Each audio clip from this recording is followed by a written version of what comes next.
about the third or fourth grade, unfortunately, I was raped. So that played a lot on my psyche and the way that I looked at life in general. And not being able to process the hurt allowed me to hurt other people. So first and foremost, just give us your name, where you from, how long you been down. Yes, sir. My name is Jason Johnson. I'm from Sacramento and I've been down 20 years. You mind telling us, a little bit about what led you here? If not, we'll go to the next question. Oh, no, most definitely. The case that I'm in here for is carjacking and attempted murder. That happened in 2004. I've been to Pelican Bay, High Desert, and now I'm at Old Folsom. Lifestyle was out of control.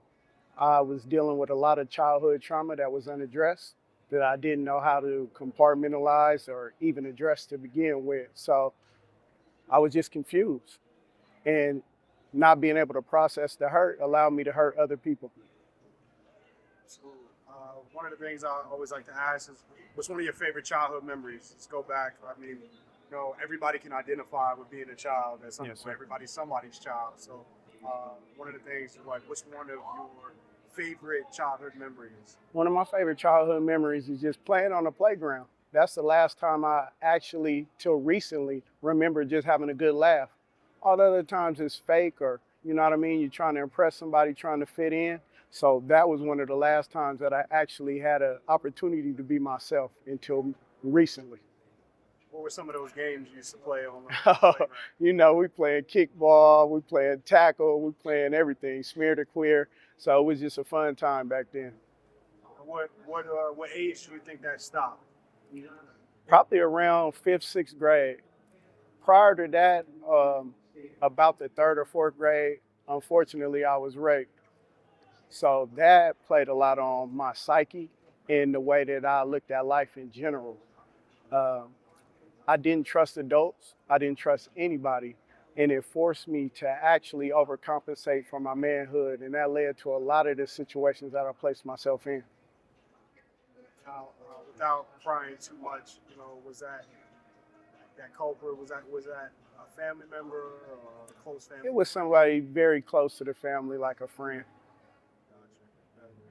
So once, like we asked, what's one of your favorite childhood memories? But is there a specific moment where you remember your childhood being over and you becoming an adult? Was it this instance that you spoke about?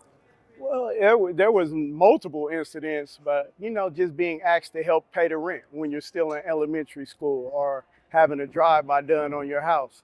That takes you out of the child's place and places you it places a lot of hate and a lot of vengeance in you at that age. And I had the rage already from what happened to me. So I looked at the world as my enemy. I feel like everybody was against me. So, what's a message that you have for anybody on the outside currently? Any of the youth or even your younger self? Yes, sir. For myself, it would be this, and for youth in general. Every man is not one but three, and that's every person, whether you're a woman or a child. You're the individual people see you as, the individual you see yourself as, the individual you really are. And I just worked on trying to narrow that down and be seen in the same light in all facets. What's a common misconception that you think people on the outside have about people who are on the inside? That you're not capable of change. That's one of the biggest misconceptions that people have, that I'm still that same person. And the growth and the maturation process that it's taken me over these 24 years to apply to my life is fundamental. And it started with education, rehabilitation, spirituality, and health and wellness. And it was all of those things, but it wasn't imposed on me. It was me going out and seeking that. So, obviously, this is an election year. We got a big election coming up. You follow politics? I do. I follow politics, but I follow it more on a local level because that's going to impact our community more than the federal dollars. Where's all this money going that they're pouring into our communities, and how is it being allocated, and who is it being allocated to? that's important to me and the people that I love and the people that I'm surrounded around.